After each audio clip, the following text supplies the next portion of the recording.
Hello friends, good morning, శుభోదయం అందరికీ. కాళ్ళకి పసుపు రాసుకొని పచ్చని చీరతో ఎర్రటి సింధూరంతో ఉన్న భరతమాతలాగా ఉంది కదా ఈ చెట్టును చూస్తే.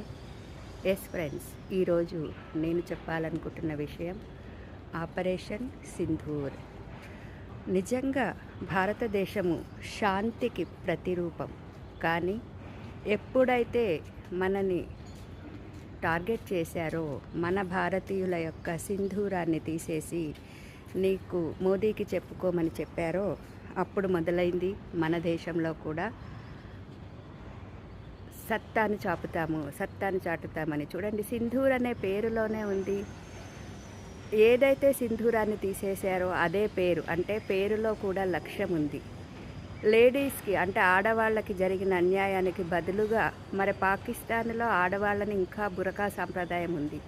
ఆడవాళ్లతోటే ధీటుగా సమాధానం ఇప్పించారు మోదీ.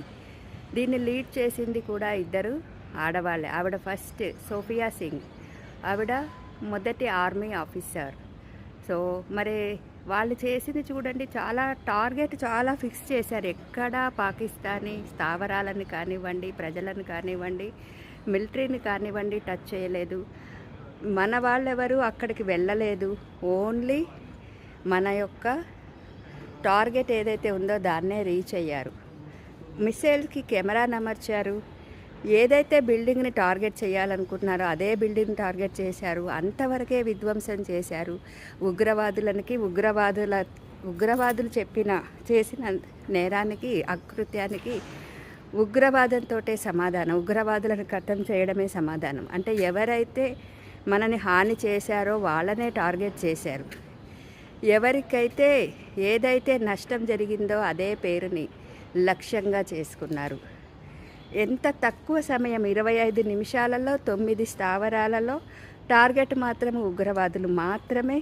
సో ఎక్కడా ప్రజలకి కానీ, మిలిటరీకి కానీ, పాకిస్తానీ వ్యవస్థకి కానీ నష్టం కలగకుండా, కష్టం రాకుండా దాయాదులకి ఎలాగైతే బుద్ధి చెప్పాలో అలాగే చెప్పి చూపించారు. మరి ఆపరేషన్ సింధూర్ పేరిట మరి ఒక దేశ ప్రజలుగా మనం చేయాల్సింది ఏంటి అంటే, ఫస్ట్ యుద్ధం వస్తుంది, మీరు ఇలా జాగ్రత్తగా ఉండండి, అలా జాగ్రత్తగా ఉండండి అనే వీడియోలు వినడం ఆపండి ఫ్రెండ్స్. ఆలోచనే నాంది పలుకుతుంది ఎప్పుడైనా కూడా. యద్భావం తద్భవతి అన్నాడు కృష్ణ భగవానుడు. సో అలాంటి ఆలోచన, అలాంటి మాటలు మాట్లాడకండి. పాకిస్తానీలకి మనతో యుద్ధం చేసే దమ్ము, ధైర్యం లేదు.